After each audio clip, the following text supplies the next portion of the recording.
Fala galera! Nessa videoaula nós vamos ter um bate-papo sobre o processo de fotossíntese. Se você ainda não é inscrito no canal Sinapse Biologia, se inscreva e ative o sininho da notificação para ficar sabendo quando eu postar novas videoaulas.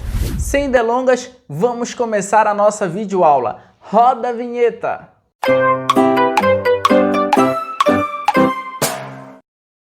Vamos começar o nosso bate-papo sobre o processo de fotossíntese. Atenção! O processo de fotossíntese que nós estudaremos nessa videoaula é a fotossíntese que ocorre em seres eucariotos, ou seja, em algas do reino protista e em plantas do reino plant. Vamos falar das características gerais da fotossíntese aqui e posteriormente nós estudaremos o processo propriamente dito. A primeira característica da fotossíntese que você tem que conhecer é que esse processo tem por finalidade a produção de carboidratos. Atenção para isso, porque nós falaremos muito disso ao longo dessa videoaula. A segunda característica da fotossíntese é que a fotossíntese é um processo autotrófico, ou seja, envolve a produção de substância orgânica, envolve a produção de carboidratos. A terceira característica é que a fotossíntese em eucariontes ocorre no cloroplasto, que é uma organela citoplasmática, que eu já vou colocar uma figura aqui para você ver como que é o cloroplasto. A quarta característica é que a fotossíntese é executada por algas e por plantas. Atenção, a fotossíntese em eucariotos. Eu coloquei aqui para você uma figura que representa um cloroplasto, que é um tipo de organela citoplasmática membranosa que nós encontramos em algas e em plantas. É nessa organela citoplasmática membranosa que vai ocorrer a fotossíntese nesses seres eucariotos. Perceba que o cloroplasto ele é uma organela citoplasmática que ele apresenta duas membranas. Uma membrana externa que delimita ele e uma membrana interna. Essa característica que está presente no cloroplasto está presente também na mitocôndria, como nós estudamos lá na aula de respiração celular. Se você ainda não assistiu a videoaula de respiração celular, que está presente aqui no meu canal Sinapse Biologia, vai lá, dá uma assistida, está dentro dessa playlist de bioenergética. Mas vamos lá. O cloroplasto tem duas membranas, uma membrana externa e uma membrana interna. Dentro do cloroplasto, nós encontramos umas estruturas que lembram moedinhas, que nós chamaremos de tilacoides. Então, dentro do cloroplasto, nós temos vários tilacoides, várias estruturas que lembram moedinhas. Essas estruturas, elas ficam empilhadas e uma pilha de tilacoides nós chamaremos de grano. Então, o que é o grano? É uma pilha de tilacoides, é uma pilha das estruturas que lembram moedinhas. O cloroplasto ele é preenchido por dentro por um líquido conhecido como estroma. Nesse estroma do cloroplasto, nós podemos encontrar a molécula de DNA própria do cloroplasto. Isso mesmo, ele é uma organela que tem molécula de DNA própria. E nós podemos encontrar também ribossomos próprios do cloroplasto. Você já deve ter percebido que o cloroplasto ele tem muitas características que lembram a mitocôndria. Isso porque acredita-se que o cloroplasto, assim como a mitocôndria, um dia foi uma bactéria que foi englobada por uma célula eucariótica primitiva e que passou a manter uma relação íntima com essa célula eucariótica primitiva. E aí, você tem que lembrar que a hipótese que explica isso é conhecida como hipótese endossimbiótica. Então, cloroplasto e mitocôndria representam organelas citoplasmáticas que têm molécula de DNA própria e ribossomos próprios. Beleza? Só que atenção, os cloroplastos nós encontramos em algas e plantas. As mitocôndrias nós encontramos em todos os tipos de seres eucariotos. falando de uma maneira bem geral para vocês. Então, bora recapitular? O cloroplasto, ele tem duas membranas, uma membrana externa e uma membrana interna. A membrana externa delimita o cloroplasto. A membrana interna do cloroplasto delimita um espaço dentro dele, que é preenchido por um líquido chamado estroma. Nesse espaço que é delimitado pela membrana interna do cloroplasto, nós encontramos estruturas que lembram moedinhas, que nós chamamos de tilacoides. Vários tilacoides empilhados, nós chamamos de grano fechado. Agora, eu quero que você entenda aqui, a equação geral do processo de fotossíntese.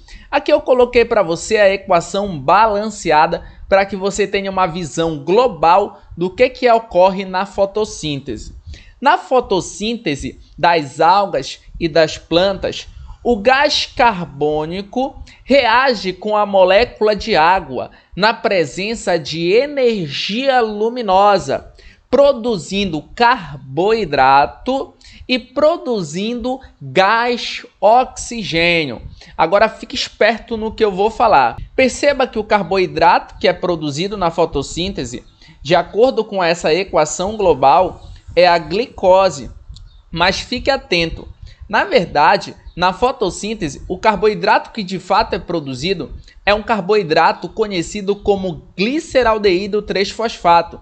Mas a maioria dos vestibulares considera que é a glicose. Então, se aparecer lá nos vestibulares para você que o produto final da fotossíntese é a glicose, não tem problema. Mas o mais correto é que seja colocado lá que o produto final da fotossíntese é um carboidrato chamado de gliceraldeído 3-fosfato. Leandro, e se aparecer numa alternativa lá, glicose, e numa outra alternativa, gliceraldeído 3-fosfato? Você vai para o que é mais certo. O carboidrato que é produzido de fato na fotossíntese é o gliceraldeído 3-fosfato.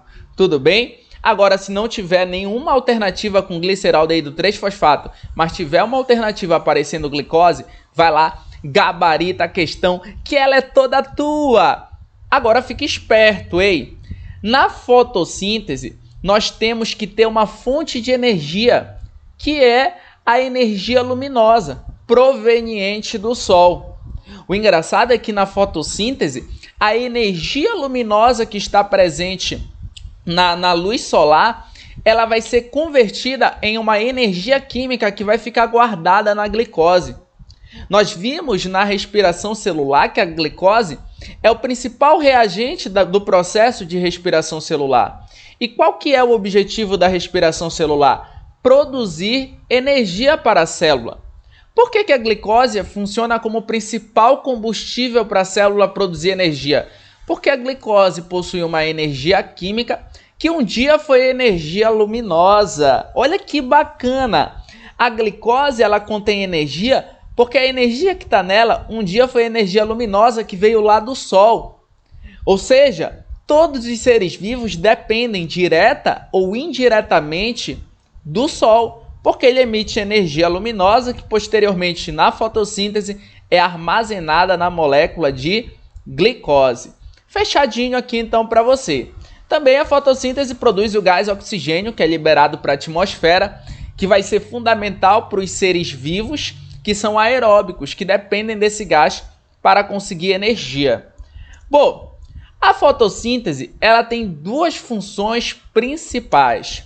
A primeira função é que ela fornece matéria e ela fornece energia para a construção dos seres vivos e para o funcionamento deles. Isso mesmo. Perceba que na fotossíntese é produzido carboidrato e carboidrato é matéria. Ao mesmo tempo que o carboidrato é matéria, ele também contém energia nele. A matéria que está no carboidrato será fundamental para que os seres vivos possam construir seus corpos. E a energia que está presente nele é fundamental para o funcionamento dos seres vivos. Uma outra função da fotossíntese é que ela é responsável pela manutenção das taxas de gás carbônico e de gás oxigênio na atmosfera terrestre. Perceba que a fotossíntese para que ela ocorra, ela necessita de gás carbônico.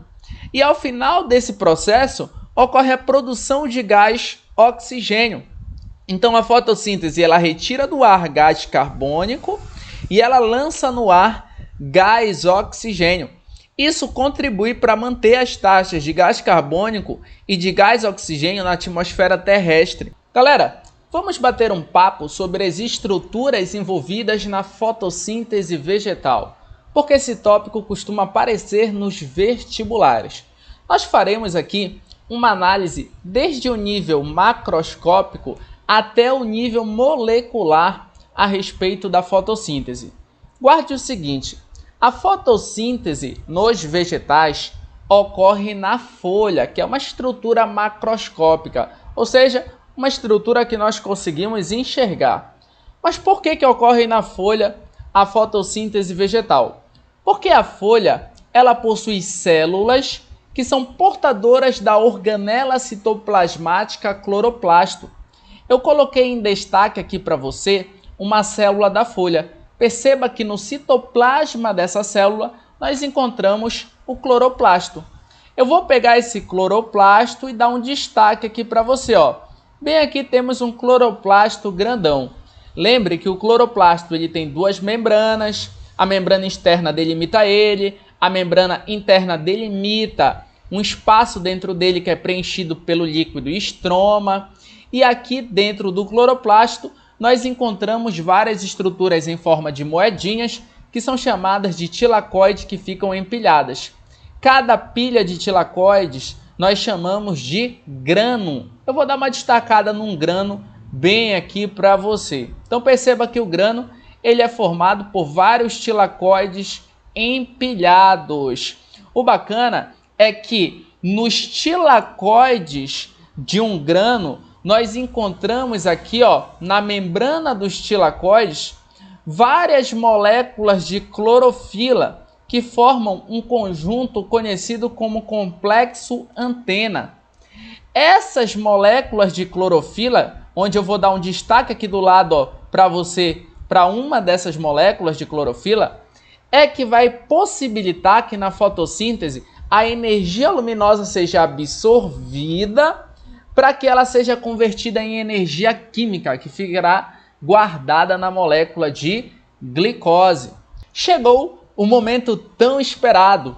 Vamos falar das etapas da fotossíntese e estudar esse processo. É o seguinte, a fotossíntese ela é dividida em duas etapas. A primeira etapa é conhecida como etapa fotoquímica, ou então também chamada de fase de claro, ou então reações luminosas. Eita, que são 3 nomezinhos para você lembrar dessa primeira etapa.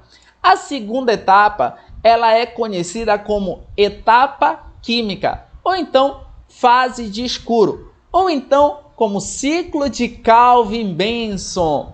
Bora lá, vamos estudar fotossíntese agora propriamente dita. Eu coloquei aqui uma figura que resume todo o processo de fotossíntese.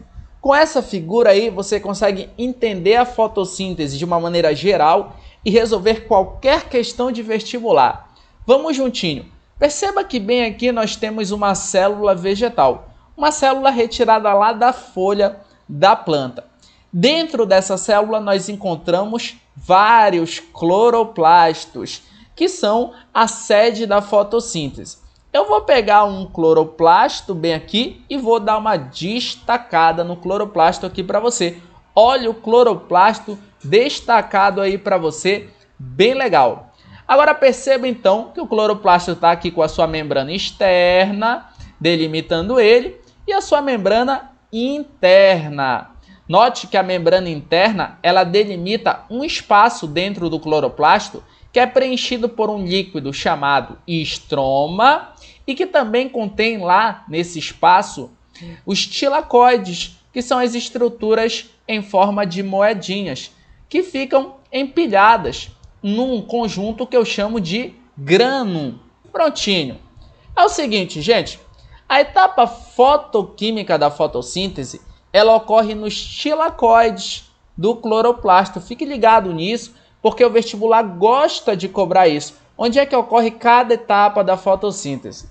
Já a etapa química da fotossíntese, ela ocorre no estroma. A etapa fotoquímica, que é a primeira etapa da fotossíntese, também chamada de reações luminosas, ela só ocorre na presença da luz. Olha a luz entrando aqui para a etapa fotoquímica. Já a etapa química, que também é conhecida como ciclo de Calvin-Benson, ela ocorre tanto na presença de luz quanto na ausência de luz. Lembre que a etapa química, também chamada de ciclo de Calvin-Benson, também é chamada de fase de escuro. Note que, apesar dela receber esse nome, essa etapa, fase de escuro, não necessariamente essa etapa só vai ocorrer no escuro. Não, ela ocorre também na presença de luz. E isso é uma pegadinha que muitas vezes é colocada em vestibulares. Fique atento, a etapa química, também chamada de fase de escuro ou ciclo de Calvin-Benson, ocorre tanto na presença quanto na ausência de luz. Beleza? Agora vamos lá. Vamos começar falando da etapa fotoquímica. Para que a etapa fotoquímica ocorra lá nos tilacoides, é necessário que haja a presença de luz. Olha o que acontece bem aqui nessa etapa da fotossíntese. A luz entra aqui no cloroplasto, vai chegar lá no tilacoide e essa luz vai ser utilizada para quebrar a molécula de água em um processo chamado de fotólise da água. Quando a luz quebra a molécula de água, na fotólise da água, perceba que foto significa luz, lise significa quebra. Quando a luz quebra a água na fotólise da água, ocorre a liberação de gás oxigênio, que é o gás oxigênio que é produzido na fotossíntese. Então, na primeira etapa da fotossíntese, entra a luz promove a fotólise da água, que é a quebra da molécula de água, e com isso é liberado gás oxigênio, que depois a plantinha libera para a atmosfera.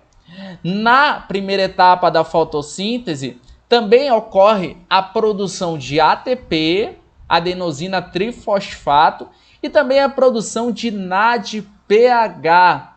O que vai acontecer é que esse ATP e esse NADPH, que são produzidos na etapa fotoquímica, serão fundamentais para a ocorrência da etapa química da fotossíntese, que também é chamada de ciclo de Calvin, que ocorre no estroma. Para que a segunda etapa da fotossíntese ocorra, ou seja, para que o ciclo de Calvin-Benson ocorra, é necessário que tenha ocorrido anteriormente a etapa fotoquímica, porque a etapa fotoquímica vai produzir ATP e NADPH para que ocorra a etapa química. Aqui na etapa química da fotossíntese, que ocorre onde? No estroma, entra a molécula de gás carbônico, que é um dos reagentes da fotossíntese. Perceba que o gás carbônico, ele tem aqui um átomo de carbono e ele possui aqui 2 átomos de oxigênio. O que vai acontecer aqui é que esse gás carbônico ele entra no ciclo de Calvin para que possa ser originado no final do ciclo de Calvin o carboidrato, que é o gliceraldeído 3-fosfato. Então entra aqui o gás carbônico no ciclo de Calvin para a produção de carboidrato. Então, se cair em vestibular para você, em qual das etapas da fotossíntese ocorre a produção de carboidrato, é na segunda etapa, que é a etapa química. Agora fica ligado, todo carboidrato tem carbono, hidrogênio e oxigênio. O carbono e o oxigênio dos carboidratos, que são produzidos na fotossíntese, eles são oriundos da molécula de gás carbônico. Olha que bacana, cara! São oriundos da molécula de gás carbônico que entrou no ciclo de Calvin. Perceba que o gás carbônico ele tem carbono e oxigênio. O que falta entrar aqui no ciclo de Calvin para que seja produzido carboidrato, que vai ter carbono, oxigênio e hidrogênio? Falta entrar aqui no ciclo de Calvin uma molécula que forneça hidrogênios para a produção de carboidrato, para a produção de açúcar. E adivinha quem é que vai levar hidrogênio para o ciclo de Calvin? O NADPH que é um carinha que foi produzido na etapa fotoquímica. Ele leva hidrogênios, olha aqui, ó, NADPH, ele tem hidrogênio bem aqui, esse Hzinho do final é de hidrogênio. Ele leva hidrogênios para o ciclo de Calvin, para que os hidrogênios eles possam reagir aqui, ó, com os átomos que estão presentes na molécula de gás carbônico e produzir açúcar, produzir carboidrato. Aqui no ciclo de Calvin também é necessária a entrada de energia, porque vai acontecer o seguinte, essa energia vai ser a energia que vai ser utilizada para produzir aqui o açúcar e também para ficar armazenada aqui no açúcar, no carboidrato. Lembra que o objetivo da fotossíntese é produzir carboidrato, é produzir açúcar, e no carboidrato nós encontramos matéria e energia. Então a energia que tem no carboidrato, boa parte dela é oriunda desse ATP que entra no ciclo de Calvin. Fechou aí então a produção do carboidrato. Lembrando, qual é o principal carboidrato produzido na fotossíntese? Gliceraldeído 3-fosfato. Só que em muitos vestibulares cai que é a glicose, mas na verdade é o gliceraldeído 3-fosfato. Agora deixa eu te falar um segredo aqui, muito importante inclusive. O gliceraldeído 3-fosfato, que é o carboidrato que de fato é produzido na fotossíntese, ele tem 3 átomos de carbono. 3. Então a planta vai fazendo fotossíntese e vai produzindo o gliceraldeído 3-fosfato. Quando uma molécula de gliceraldeído 3-fosfato se une com outra molécula de gliceraldeído 3-fosfato, perceba que cada molécula tem quantos átomos de carbono? 3. Quando tu une 2 dessas moléculas, tu forma uma molécula com 6 átomos de carbono, que é a glicose. A glicose ela é produzida logo em seguida depois da fotossíntese. Por isso que muitos livros didáticos colocam que o produto final da fotossíntese é a glicose. Deu para você compreender essa paradinha aí? Então perceba, a primeira etapa da fotossíntese vai envolver a luz, e essa luz vai pegar a molécula de água e vai quebrar ela. Como é que eu chamo isso? Fotólise da água. Liberando qual gás? O gás oxigênio, que vai ser liberado depois para a atmosfera. Além de ser produzido gás oxigênio na primeira etapa da fotossíntese, que ocorre nos tilacoides, é produzido ATP e NADPH.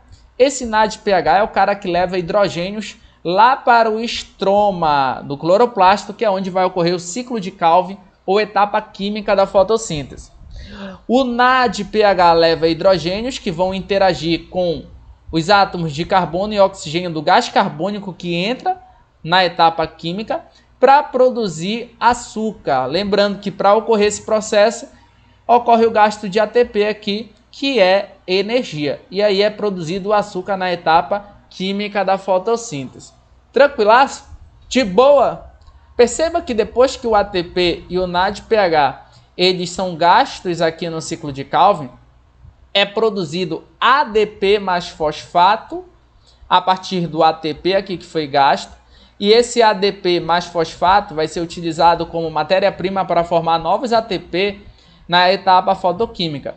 E também é produzido aqui, depois do NADPH ser gasto no ciclo de Calvin, o NADP, que é um cara que vai lá para a etapa fotoquímica para servir como matéria-prima para a formação de mais NADPH para vir para cá, para o ciclo de Calvin. Então, nós temos aqui que esses processos eles estão diretamente relacionados entre si. Para finalizar essa nossa videoaula, vamos falar um pouco sobre a relação entre luz e fotossíntese. É o seguinte, galera, os cientistas fizeram uma série de experimentos envolvendo o processo de fotossíntese das algas e das plantas. E nesses experimentos, os cientistas perceberam que a taxa de fotossíntese das plantas está diretamente relacionada com o tipo de luz que chega até as plantas. Olha que firme isso daí. É o seguinte, bem aqui eu coloquei um gráfico para você que representa os comprimentos de onda que nós encontramos na luz branca. Ou seja, as cores que compõem a luz branca. Você já deve ter estudado com o professor de física que a luz branca ela é composta do violeta, azul, verde, amarelo, laranja e vermelho. tranquilo. O que vai interessar para a gente aqui é que você perceba nesse gráfico que aqui no eixo X nós temos o comprimento de onda sendo representado e aqui no eixo Y nós temos a velocidade da fotossíntese. Note por meio do gráfico que a velocidade da fotossíntese ela é bem alta quando a planta é submetida à luz azul e à luz vermelha principalmente. E também aqui um pouco quando ela é submetida à luz violeta. Então, as taxas mais altas de fotossíntese ocorrem na presença de luz violeta, azul e vermelho principalmente. Agora note que na presença de luz verde, a taxa de fotossíntese é pequena pra caramba. Sabe por quê? Porque na presença da luz verde, a planta vai refletir essa luz. Ela vai refletir muito por meio das moléculas de clorofila. Por que nós enxergamos, por exemplo, a folha das plantas verdes? Porque as folhas elas refletem o comprimento de onda verde. Então elas não absorvem essa luz direito para fazer fotossíntese. Por isso que nós vamos enxergar verde a cor das folhas das plantinhas. Tranquilaço? Agora uma notinha aqui, ó. A fotossíntese é afetada por muitos fatores, mas os principais são o seguinte: a concentração de gás carbônico, a temperatura e a luminosidade. Mas esses fatores que afetam a fotossíntese, nós estudaremos lá na fisiologia vegetal. Por ora, eu quero que vocês entendam nesse momento que esses três fatores vão afetar o processo de fotossíntese. Bora fazer uma questãozinha para ver como fotossíntese cai nos vestibulares. Essa questão aqui caiu no Enem e ela fala assim, ó: a fotossíntese é importante para a vida na Terra. Nos cloroplastos dos organismos fotossintetizantes, a energia solar é convertida em energia química que, juntamente com água e gás carbônico, é utilizada para a síntese de compostos orgânicos, carboidratos. A fotossíntese é o único processo de importância biológica capaz de realizar essa conversão. Todos os organismos, incluindo os produtores, aproveitam a energia armazenada nos carboidratos para impulsionar os processos celulares, liberando gás carbônico para a atmosfera e água para a célula por meio da respiração celular. Além disso, grande fração dos recursos energéticos do planeta, produzidos tanto no presente, biomassa, como em tempos remotos, combustível fóssil, é resultante da atividade fotossintética. As informações sobre obtenção e transformação dos recursos naturais por meio dos processos vitais de fotossíntese e respiração, descritas no texto, permitem concluir que: letra A. O CO2 e a água são moléculas de alto teor energético. Galera, gás carbônico e água são moléculas que têm baixíssimo teor energético. Ah, Leandro, então como é que gás carbônico e água, ao reagirem na fotossíntese, produzem glicose que tem um alto teor energético? Porque na fotossíntese, tu tens entrada de energia luminosa, não esqueça disso. A glicose vai ter grande teor energético por conta da energia luminosa que é absorvida na fotossíntese. Então descarta a letra A. Letra B. Os carboidratos convertem energia solar em energia química. Não. Os carboidratos são os produtos da fotossíntese. Quem vai converter energia solar em energia química são os cloroplastos, as organelas envolvidas nesse processo. Letra C. A vida na Terra depende, em última análise, da energia proveniente do Sol? Sim ou não? Sim, galera. É o que eu falei no começo da videoaula. Na fotossíntese é produzido carboidrato, que funciona como fonte de matéria e energia para os seres vivos. O carboidrato que é produzido na fotossíntese, ele contém uma energia química que um dia foi energia luminosa. E aí eu falei para você que, direto ou indiretamente, todos os seres vivos do planeta Terra dependem da energia solar. Tranquilaço? Então o gabarito dessa questão aí é letra C. Letra C. Mas bora ver por que as outras letras estão erradas. Vamos falar aqui da letra D rapidinho, ó. O processo respiratório é responsável pela retirada de carbono da atmosfera? Não. A respiração celular ela libera gás carbônico para a atmosfera.